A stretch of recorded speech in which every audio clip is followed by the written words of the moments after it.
thank you for being here. We've been planning to get together with you for some time, and alhamdulillah, now is the opportunity for us. Let us talk a little bit about your own, how should I say, transitions that have brought you into Islam. Maybe that would be of interest, and then we'll go into other things. Well, I'm originally from California. My father was a university professor in Northern California, and on my mother's side, actually, they've been in California for over 100 years, so it's an old Californian family. And I was raised,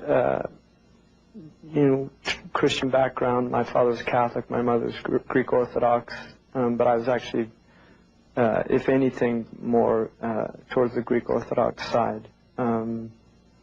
And then 1977, I became Muslim, which was very early on for me, just at my age. How old were you? I was 17. You were 17. And I think from then just began a journey that took me several different places. I studied in the Middle East, and I ended up in West Africa, Northern Africa.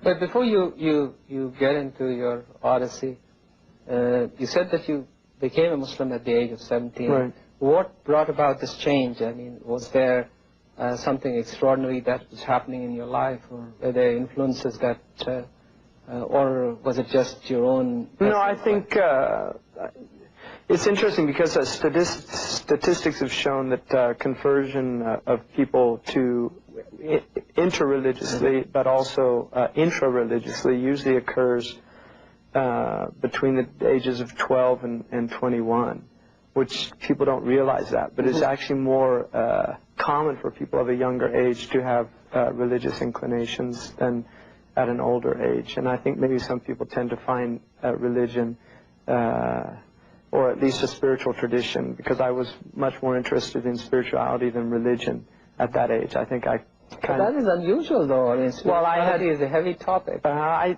think for me it was a confrontation with death at an early age. I was in a serious car accident, and that began a journey of reflection just about death and the nature of life, and also coming to terms with the fact, because I think as individuals, all of us at a certain point in our lives suddenly become aware of our mortality. And for some people, I mean, you're a physician, so I think you know that for some people it happens quite late in life, that perhaps never happens. Or never happens at all until those last moments. Like even in the Quran points that story of Fir'aun, I mean, in the end, yes. So people, I think, just the idea of mortality is something that hit me very early on in life, and looking death very close, up front, I think will give somebody an introspective perspective, and that's what happened to me. And then it began a search, because I was in Catholic schools, and so I'd been exposed to religion quite a bit, and I really, although I think there's a lot of positive things to religion, I think there's a lot of very negative things as well, and that can be said about any religion, though. No, any religion, and I'm using religion in a very broad sense of how we live our lives, right? But particularly, absolutely, I feel how religion manifests in human cultures is problematic. Well, that's interesting.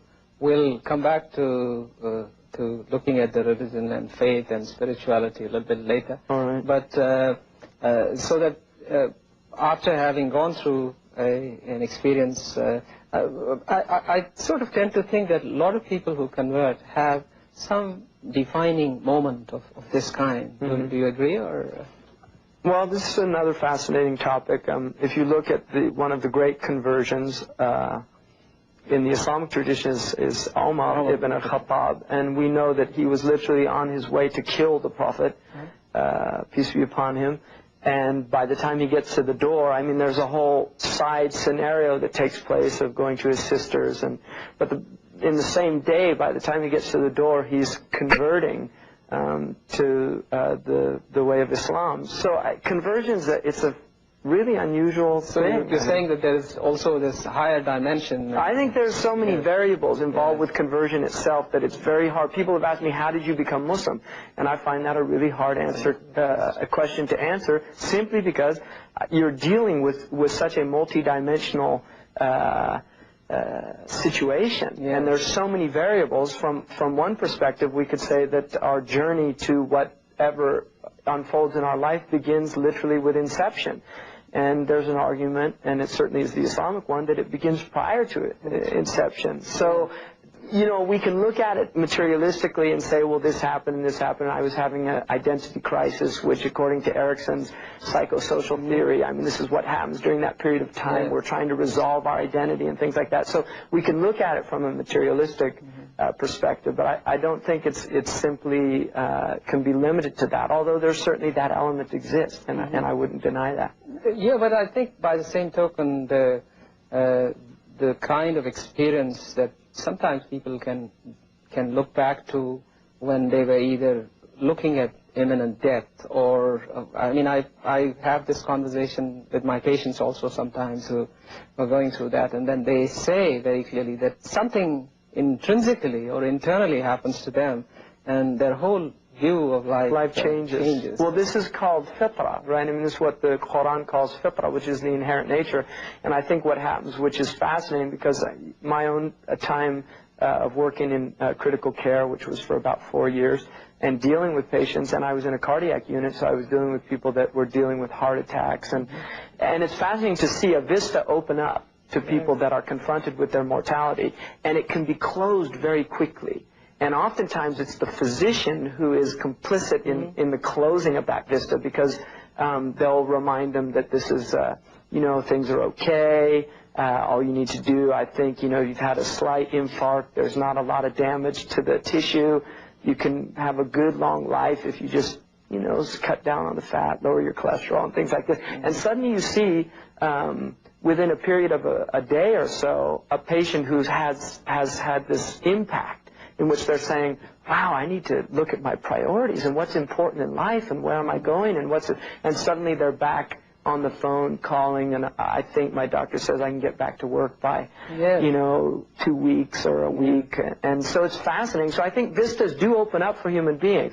And I, at the age of 17, chose to you know, to enter into that vista and really to explore it to its fullest, and it ended up in my conversion to Islam. And I think that somebody would have a very similar experience as I did, and they might look at and get interested at that vista, but turn and get on with life, and I didn't, and it's been a defining moment for me in my life and a turning point. But you said that you used that moment when the pathway opened to get into Islam. Well, why Islam though? At that time, if you well, I think what happened to me is that I became interested in after death, in what happens after death, and I began to study various traditions, what they said, and I think I was already disappointed with the Christian tradition in many ways, and partly because of just history. I was just studying. I find, you know, European history is really embarrassing for European Americans. But I got interested in looking at after-death scenarios.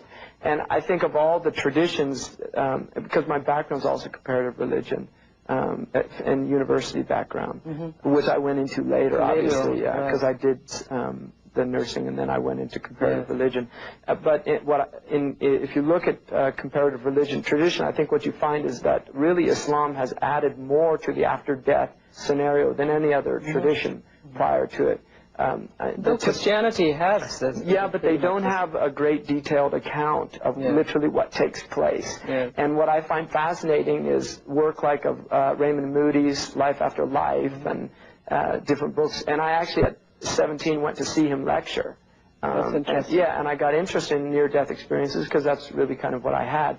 And I find it fascinating that many of the experiences that people have are very similar to what has been defined by the Prophet Muhammad, peace be upon him, as what happens after death. And one of the signs of the latter days of the human experience, according to the Islamic tradition, is that people will be brought back from death. This is in the hadith literature or the traditions of the Prophet ﷺ. But actually, we will get towards the what Islam says in terms of hereafter, but I'm just keeping track of your story presently, and so that after this moment, of this defining moment, if I may put it, you looked at Islam because you were studying. I was just looking at various religions. I was looking at different traditions, and particularly with this after death. And, you know, Islam, it's changing now, but this is 1977, probably 76, 77, prior to the Iranian revolution and what was happening then.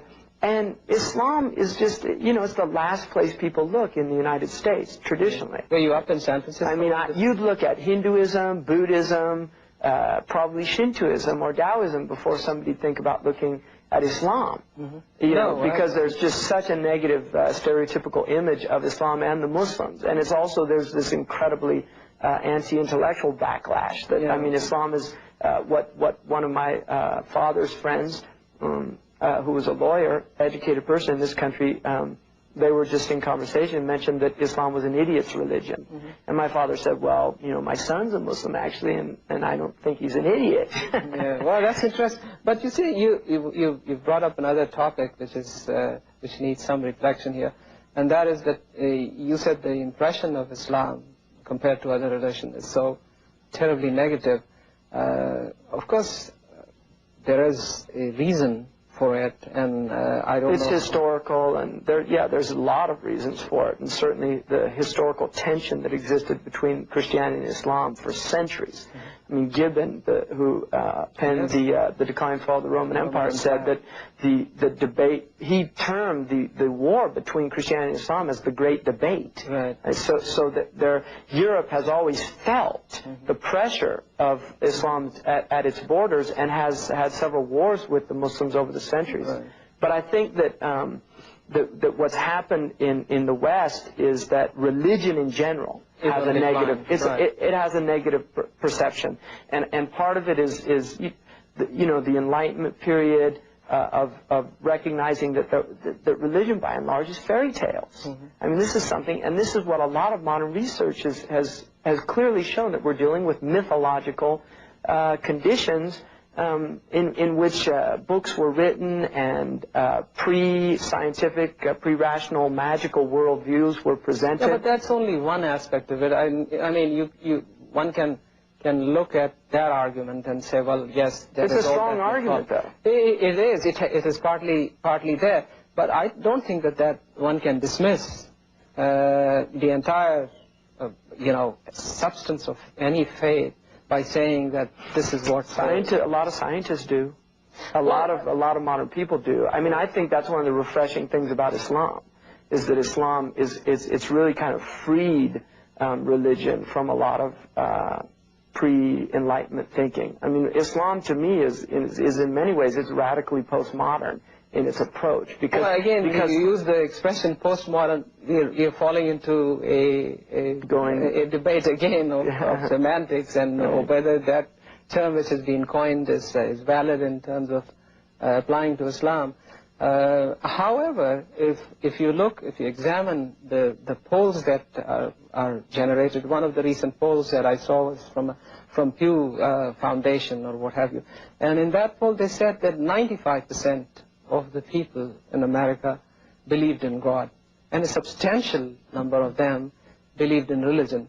If you took those, well, this is fitrah. I mean, belief in God is an inherent part of the human creature. I mean, we're stuck with this, whether people like it or not. This is something fundamental to our being. Is that from the time a child is little, it's looking for the cause of things. It's asking, why did that happen? What made that sound? What did this? I mean, this is something you see, search for cause. And ultimately, the great question is, how did we get here? What is all this stuff? I mean, where did this flesh and blood come from? Where did this incredible synergistic biological species come from? You know, where did this eye, who designed the eye? Because we obviously see the form and function of the eye very clearly, and it would indicate that there's some type of intelligence behind the thing. No, so I think people reject this statistical, billions of years of random cosmic. No, I think that whole theory that science has advanced, that given the right set of circumstances, the world can create itself, is by and large rejected on the basis of what you've just said, either fitra or intuitively people rejecting this whole notion. So I think that is becoming more and more clear. But religion, the belief in religion, ultimately, to use the masses as some kind of justification for religion, I think is not really, most people don't know anything about their tradition. I would grant it that most Muslims don't know about their own tradition. And this is what I meant about Islam being radically postmodern, is in the sense that one of the things that Islam confronts you with is, why are you the way you are? I mean, you're just a product of the culture that you were born in. And this is something that I became aware of, at an early age, is the only reason I'm a Christian is because my parents are Christian. The only reason it's a congenital condition. It's a congenital condition, and I really haven't given it a whole lot of thought. I mean, I was taught that there's a Santa Claus. I was taught that there's an Easter Bunny. Had I grown up in Sri Lanka or in, it would have been something in West Africa. They call it girfaf. They scare people. Instead of the boogeyman, they say girfaf. It's this, bear-like creature that comes out and snatches little kids that don't do what their parents say. So, I mean, you're going to be defined by this cultural environment you're in, and this historical productivity, that we see that produces people and their worldviews and is something that the Quran says, think about this. Yes, no, I think that... Should you just be following this thing just because your parents are doing it?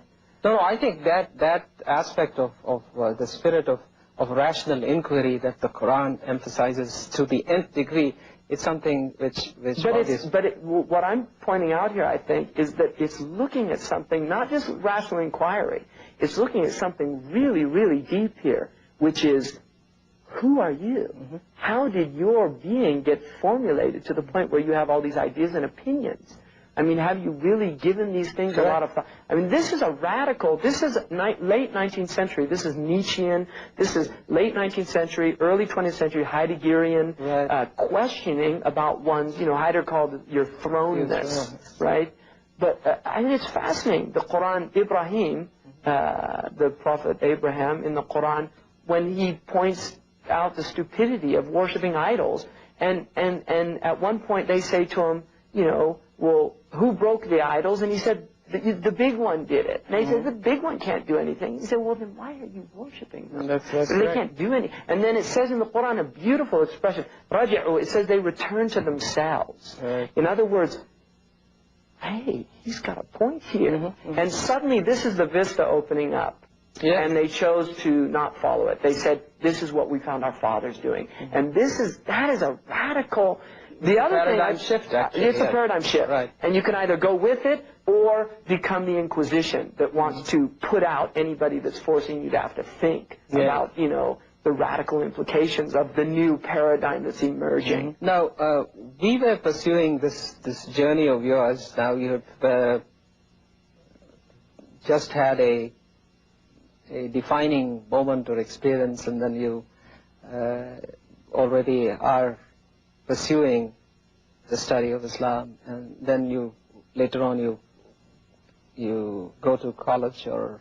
Actually, I was in my first semester of college, and when I became Muslim, I left that, in fact. And then I went to England, and... At the age of 17? Yeah. And your parents just sort of...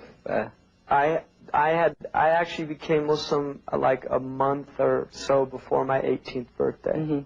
And so, I left after, I spent a short time here, I think about 6 months. Yes.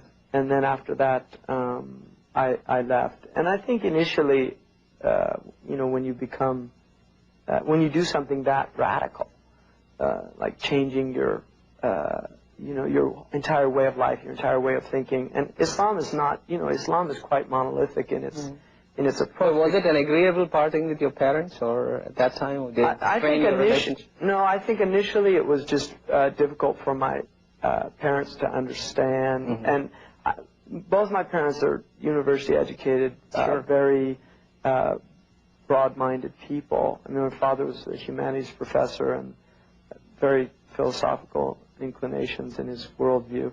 And my mother went to Berkeley, and that says enough.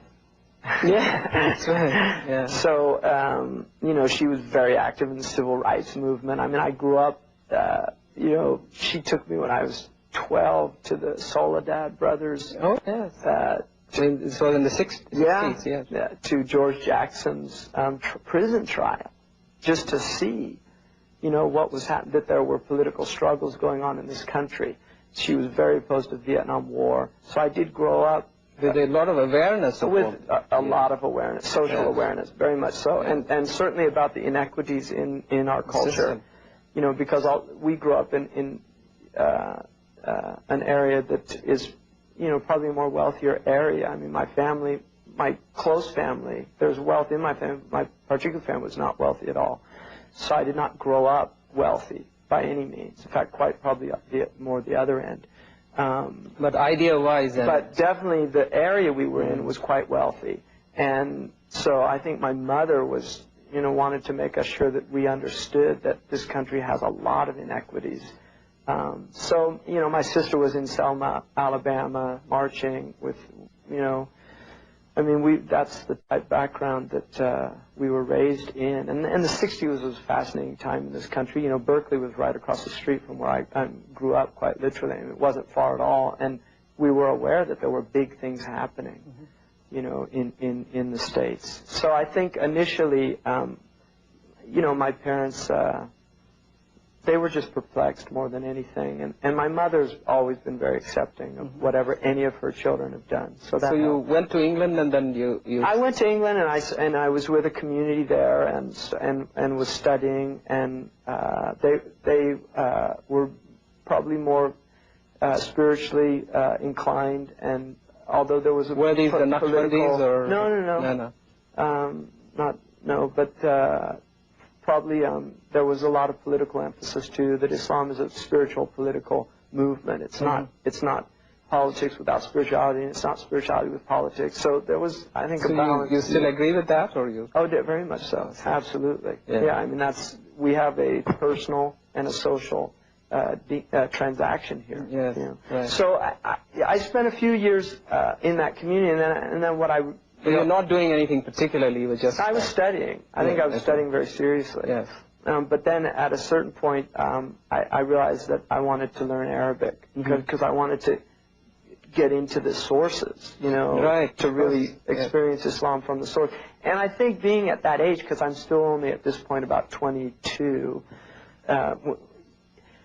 for me, it was still probably one of these things that could go either way. You know, there were a lot of people dabbling in religions in the 60s and 70s, and, you know, you become a Buddhist for a few years. And, right. The transitions are, you know. Yeah, so people did their religion thing in the 60s and 70s. 60s was very much in. Yeah, sort of, and early 70s also. Yeah. You know, it started changing with...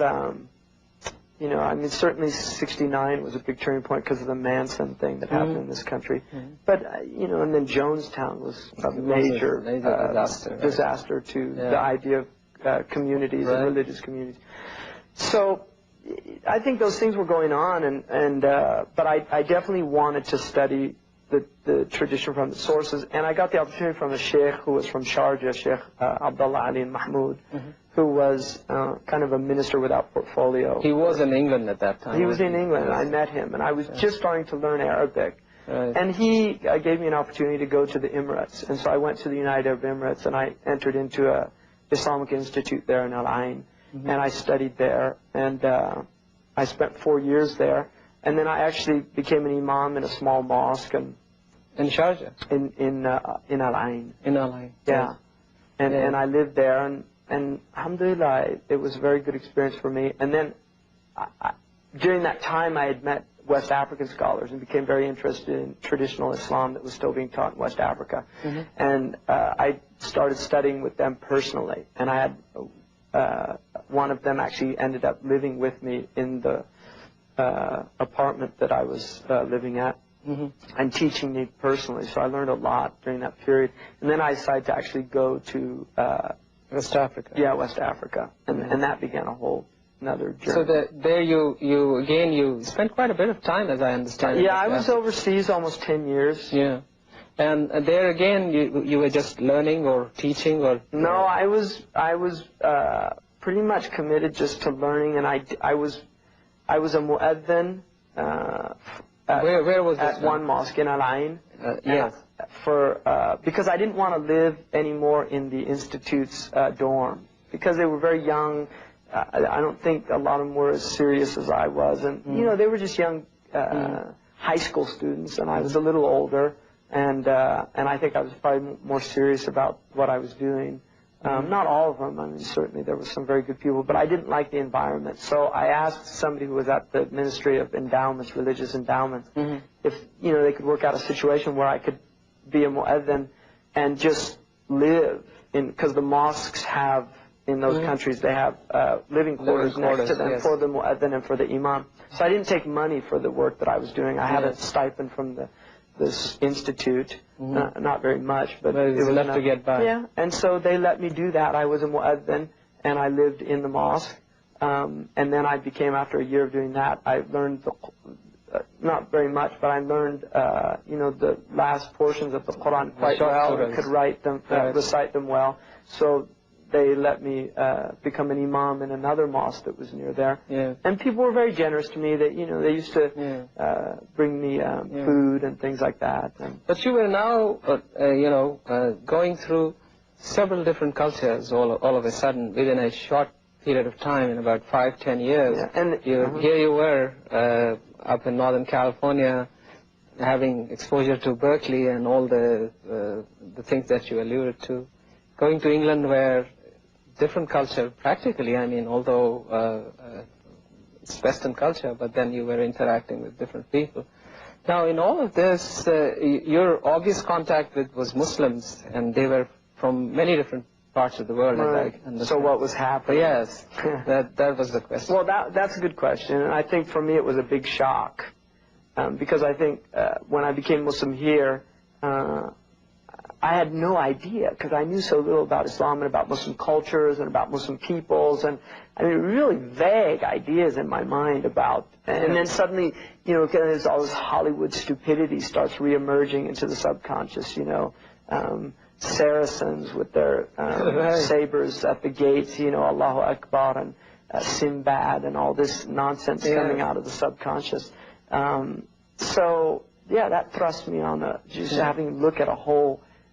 And that was a big shock for me, realizing, first of all... Did it make you sort of doubt your sanity about, or your validity of going into Islam at that point? The reason I ask that is... No, that's a good question, because I think there was a period early on in which I did start questioning that. Have I done the right thing? Is this really... And I think that is part of what really... inspired me to want to study the teaching deeply. That's interesting. Just to find out, I've given up my past, my background, in a sense, my country.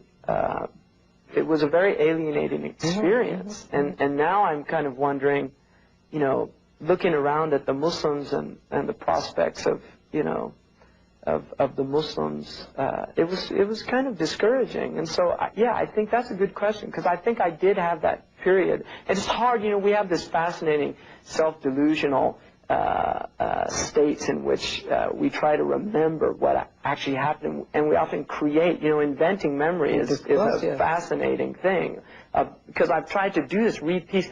Did this really happen, or did, and in many ways, I mean, I think this whole idea of past lives is just our own lives. It's not about living, I mean, how many lives have you had? Have you thought about that? It's fascinating. I'm still thinking about it. Exactly.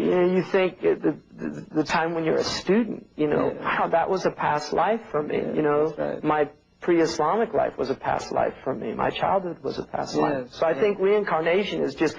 It happens in our own lifetime, No, actually, the reason I asked also this question is that I've sat across with different people who have converted, and then I've asked them after conversion whether they relented at any point, whether they had any doubts. It's always that they say that it happened when they suddenly met a whole lot of Muslims, and with their diversity and complexity and their attitudes and the whole interaction, to some of them was very negative. And they said, well, we were really, really closed off. And well, I've always had mixed, I think, you know, on the one hand, there's massive negativity. On the other hand, there's all these things that we in the West have lost, that the Muslims still have considerable amounts of community. You know, family is still very strong. Also just social relations. I mean, for instance, you know, you and I have not known each other a great deal of time, and yet, you know, already bonds are formed very quickly amongst the Muslims that don't happen amongst people in the West very often. It's quite rare, and yet it's quite common in the Muslim world. So I think that... So you think that then Islam is the sort of leveling factor here, which reduces these barriers amongst Muslims? That's a good question.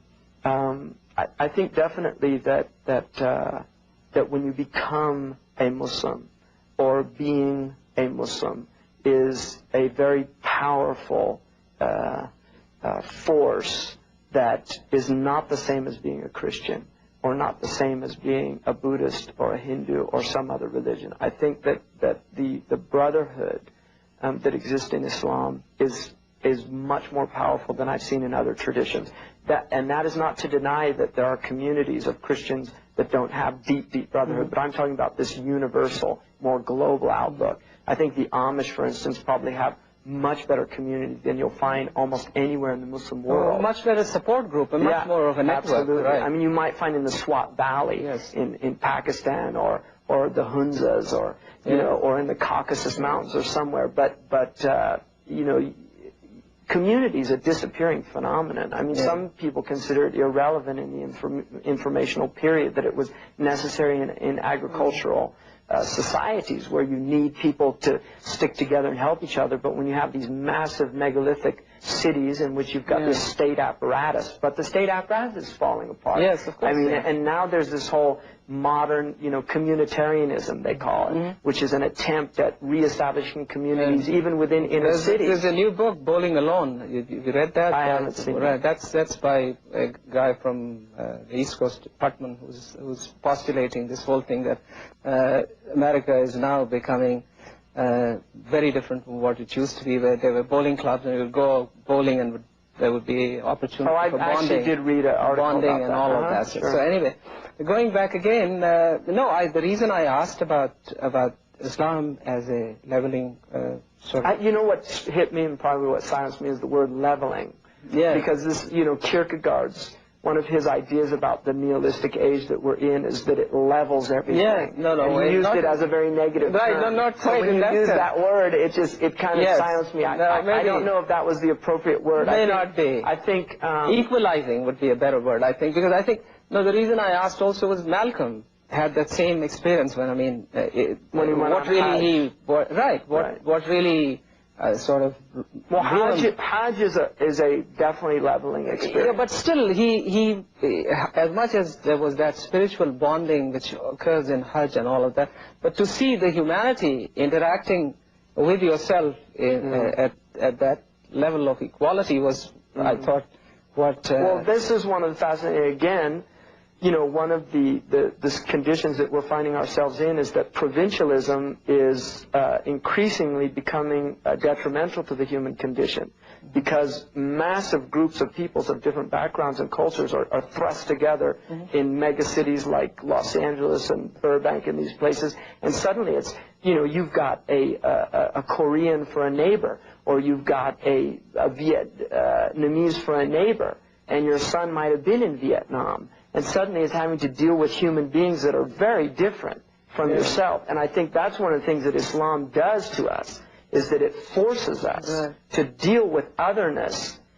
in a way that is not alienating, but is in fact bonding. And what you know, the otherness of color, of language, is broken down by the sameness of belief that transcends whatever differences that people do have at these exterior levels, that ultimately our basic impulses are pretty fundamental. I mean, we're dealing with people that want the best for their family. Yes. This is a universal human situation. We're dealing with people that want to live harmoniously, that don't want to be violated or violate others. I mean, I think the vast majority of human beings share some pretty fundamental, basic virtues. And all religions have the same core values, more or less, to that extent. It's just how do we achieve them? Absolutely. This is the crisis. I mean, we can all agree, let's all be human. Right? Yes, but how do you do that? How do we become human? Yes. And this is where the whole issue becomes problematic, and I think this is where Islam's agenda for humanizing people is so radical. Well, I don't know whether you would call it agenda. It's a process, I think. Well, I'm using agenda. See, we're looking at negative terms. Agenda can be Yes. I mean, Islam does have an agenda, and its agenda is to transform people into kind of crude semblances of Bani Adam or the Adamic species to a true Adamic being, a true human being. I mean, I definitely think with a conscience. With a conscience. Right. And the most radical way of doing that is having people pray together 5 times a day. Yes, of course, yes. You know, you're praying in a line, in a rank, with people, a black man is on your right side, a white man's on your left side, a Chinese, and this is something pretty extraordinary. Yes. No, and the whole idea of being forced to touch them, yes. Yes. Which shouldn't be feel forced. It should be a longing or a desire for that closeness and that intimacy that takes place in prayer. So that the social aspect, Ramadan. I think there's no question that in all those and those universalizing Ramadan. Yeah. The idea that we're all 1/5 of the world's population is fasting. Yes. 1 month out of the year together. I mean, you talk about harmonic convergence. So, you spent about 10 years in overseas, and then I came back here. You came back to Northern California again? Actually, Southern California. I see. And I studied, I was studying homeopathy, and then I was studying, I went into a nursing program and completed a nursing school program. Then I I was working in nursing, and then went back to the university to do a program in comparative religion. So, how long did that take for you? Well, altogether it's been about 7 years. Mm-hmm. So you finished that? Yeah, I'm actually now going to hopefully next year be doing some graduate work. Wonderful. So where are you finding all this time? Well, it's making time for. I mean, I'm very time conscious. I'm conscious of the hourglass ticking away, so I just try to utilize. Absolutely, man is in loss with time as passage, except for those who don't waste their time. That's right. So I just try not to waste time. Yeah. Time is very valuable to me. What sort of relationship now have you got with your parents? Is that all? Oh, wonderful. Really? Absolutely. So both my parents have a great. My sister became Muslim. All of my family now has a very good idea of what Islam is, and I've done it, I think, hopefully in a way that I'm not condemning them or just I think they all have an idea of what my life's about, and I think all of them they're very impressed with. It's quite difficult to have successful marriage in this modern 20th century, late part of it in California. Yeah. And, alhamdulillah, my children are, thanks God, they go visit their grandparents and all of that. So I think, generally they're very pleased. Yeah. Well, that's nice. Now, coming back to Islam and, of course, its impact on your own life, which is obvious since you're quite actively engaged in learning and teaching. And now, what difficulties do Muslims have in presenting Islam to the West in a proper way? Because we talked earlier on about how Islam is perceived. We didn't talk about our own role or our own responsibility of how we have either failed or succeeded? Good points. I think part of it is the fact that I think Islam's misperceived by the Muslims as well. I mean, it's not just a misperception that the Western people have, it's also a misperception that the Muslims have. And part of that is the fact that Islam has been reinvented, or, you know, what they term in philosophy or religious studies, redacted, by late 19th century and 20th century modernist revisioners of Islam. People have been called the reformers, some people call them the deformers. Who do you mean? I don't really like to get into specific individuals, because I think you're dealing with, on the one hand, infiltration into the Islamic academic cadre, which is quite pernicious. But on the other hand, you're dealing with just, unfortunately, people that were caught up in the flow of what was happening. I mean, when the Muslims were defeated by the colonialists, this was a great shock to the Muslim Ummah.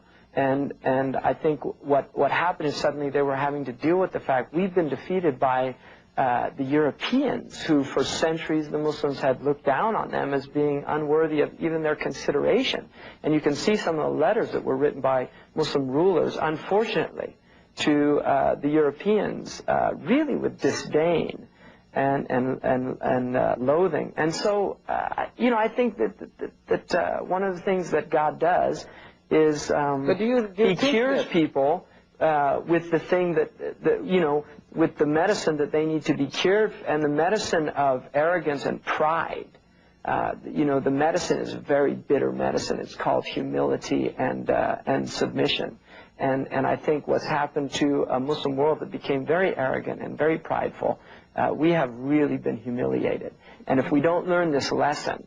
But have we? That's what my question is. I'm asking is, you say that our noses have been rubbed into the ground. Yeah. And I don't think we've learned the lesson yet. No, that's what I'm saying. But the wonderful thing about life is it keeps teaching you the same lesson over and over again. Unlike school here, where you can keep graduating on without having learned anything in the previous year. They'll put you to the next year. It doesn't happen in life. Life will just keep giving you the same lesson over and over again, and you get your diploma when you get the point. Right? And we haven't gotten the point. Because Muslims still think somehow that La ilaha illallah gives you some exalted position by the mere fact that you state that. Well, if that was true, then the hypocrites would certainly not be in the lowest portion of hell, because they say that too. So La ilaha illallah really, on the tongue, saying it has no... you know, no meaning unless it's emanating from the heart. Doesn't get you any bonuses. And if it emanates from the heart, it manifests on the limbs. And if it manifests on the limbs, you have a human being that's called a Muslim. And if it's not, you have somebody that the Quran clearly defines as a hypocrite, a munafiq. Somebody that, in fact, the way the Quran articulates is, يُخَادِعُونَ اللَّهَ وَالَّذِينَ آمَنُوا وَمَا يَخْدَعُونَ إِلَّا أَنفُسَهُمْ. They attempt, and it's mukhada'a in the Arabic language is an attempt. They attempt to fool Allah and those who believe, and they only succeed in fooling themselves. And there's another version, which is the Warsh version, which says, وَمَا يُخَادِعُونَ إِلَّا أَنفُسَهُمْ, and they only attempt to fool themselves. In other words, the self-delusion ultimately, yeah, you can be self-deluded, but ultimately you know in reality what the truth is. So then, you know, to summarize that, what we are saying here then is that the prevailing attitudes within the Muslim community is that they haven't really come to grips with the humiliating defeat, and therefore they will continue to... And this is why we go around Christian bashing, which is a very common Muslim activity, you know, to feel good about ourselves, let's point out how horrific the Christians are. I don't know. Why is it that there is a change? I mean, what is happening, though? What do you think? Let's examine that. Why isn't there a change? Why aren't we looking? Well, they say the best definition of madness... Do we have the Lishava, or... They say the best definition of madness is to do the same thing over and over again and expect different results. Yes. So I think, in one sense, we've been afflicted with a type of madness, and unfortunately, post-traumatic stress syndrome is, it has deep repercussions. And I think the Muslim Ummah as a body is suffering from post-traumatic stress syndrome. Yeah, but then what are the remedies? Where is the CPR? I mean, we're now talking where is the CPR? Well, right. you need doctors and nurses for that. And yes. this is a good point, because I think part of our struggle is the fact that we do not have any more institutions that are producing human beings of a brilliant intellectual caliber and a spiritual depth that can not only diagnose but also treat the patient. And traditionally, this has been the realm of the ulama al-amidun, who are called the awliya, the people that are close to God in their knowledge and in their action. And those people traditionally have guided the Muslims through their devastating periods of time. Well, you can see quite literally that, and I don't like to get into colonial bashing, because I think it's a real dead end for the Muslims. Victimization is a dead end road. But nonetheless, there are some important features that need to be looked at. And one of them is the fact that our libraries, our scholars, our khanaqas and madrasas and tekkes and all these places where there was spiritual preparation, intellectual preparation of the Muslims, they were literally shut down. And not only that, but the governments that were created, and Social Reform in Syria is a good book to look at, talks about this. The governments that were created by the colonialists, and this is the fifth column, which ultimately I've never seen historically, and historians would obviously verify this or negate it, but I personally have not seen historically where there was a conquering of a people without that fifth column element. And this is why the Quran says, "Hum al-adu fahdharhum qadirhum Allah," that the hypocrites, they are the true enemy, and may Allah destroy them. Because these are the people that have been complicit with the colonial enterprise and the neo-colonial, and we can almost say, why say neo-colonial? Because as far as I'm concerned, colonialism's never ended. It's just changed forms, because the chameleon-like nature of the West is one of its most extraordinary features, that it's able to change its form. Cloak, yes. And this is what media and television is all about. Yeah, well, that is now cultural imperialism. We will come to that. But then what you're again pointing out is that we are indeed in a double jeopardy, if I might put it that way. One is that we feel that there is a conspiracy that the West has on one hand. On the other hand, we do not seem to acknowledge that we are no more the power, and we are nothing in terms of amounting to anything in the scheme of things.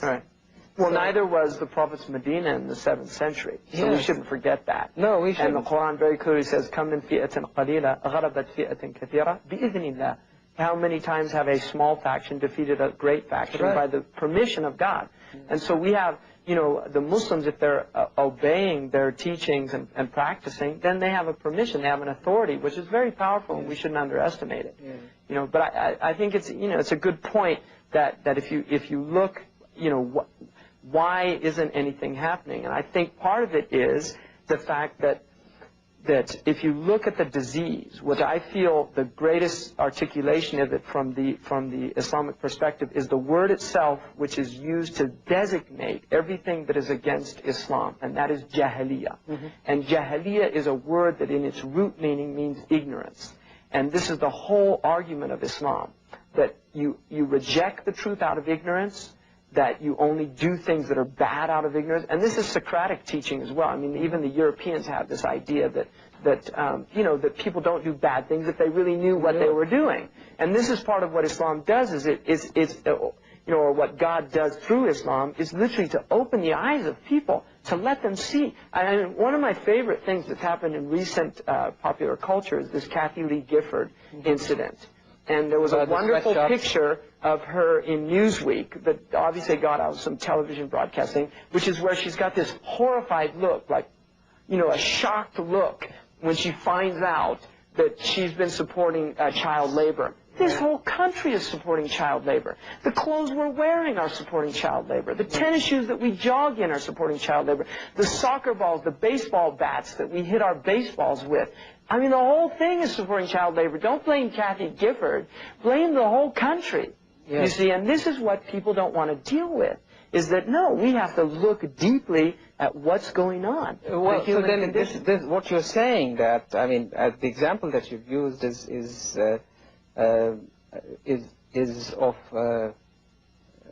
how should I say, of using people or of abusing people to create to support the consumerism or what have you.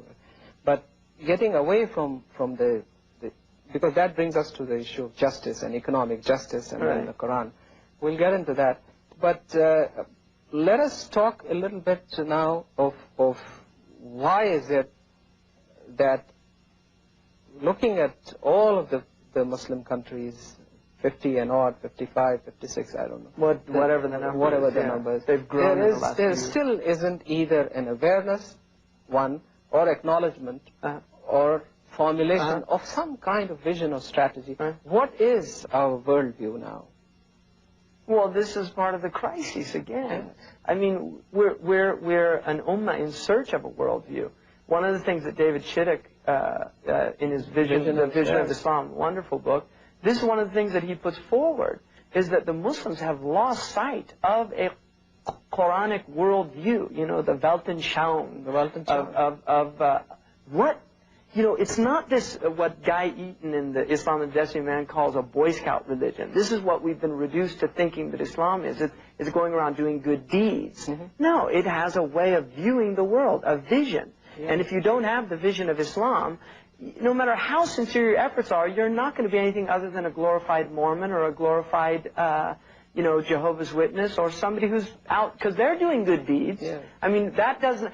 The moral element of Islam is not what makes us unique as a community, because every community has a moral element. No, it's the vision, it's what the tradition was called the aqidah. It was the understanding that Islam imparted to human beings, which enabled not only the morality to function, but also for there to be an absolute clarification of what exactly morality is. Because there's a great deal of confusion in our modern world, for instance. But there is confusion within the Muslims too. That's absolutely, because we don't have this thing anymore. No, so you're asking... Not only that, but the thing that is interesting now is that there are Muslims and there are pious Muslims. Wonderfully pious. Wonderfully pious. Absolutely. But then if you look at that, if you look at the whole world of Islam at presently, these Muslims who are pious, some of them, very few of them, are also actively engaged in a social emancipation. Right. Social justice. The rest of the world. Well, this is the separation of deen from millah. Because Islam has these two concepts. It has the personal, which is deen. This is our relationship with God. But it also has the millah, which is the collective group of what our goal is as a collective body. And the goal of the collective body is the establishment of social justice, right, which is called Sharia, the sacred law. Now, one of the things that you see... No, but I want you to answer also. This is important because we get back to this colonial idea. The Quran very clearly says, لَن تَرْضَ عَنْكَ الْيَهُودُ وَلَا نَصَارَ حَتَّى تَتَّبِعْ مِلَّتَهُمْ. The Jewish tradition and the Christian tradition, which is not religious, it's their social phenomenon, which I now think is Europe and America. This is the Judeo-Christian phenomenon. They will not be content until you follow their millah. Now, in the Quran, it does not say deen, which is their personal piety or their personal transactions with God.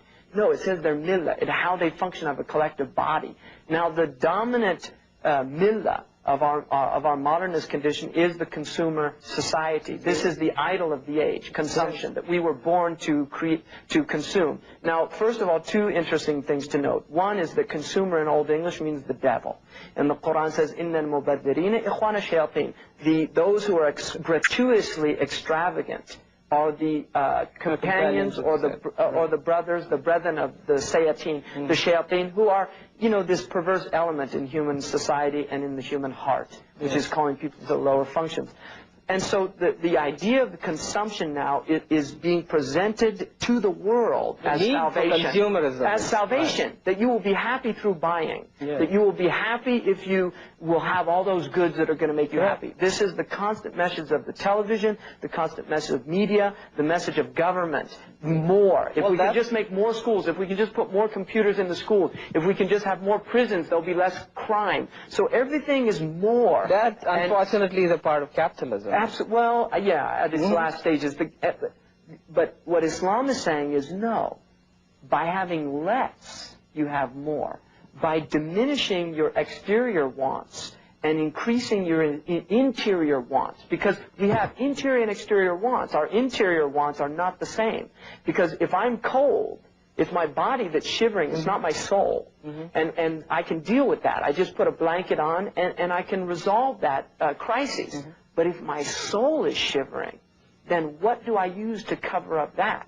Well, you can attempt to put a blanket, which is what consumerism is. You see, no, buy, and the blanket doesn't work. Well, here's a new and improved, right? This is what they love to use in their commercials. The new and improved blanket.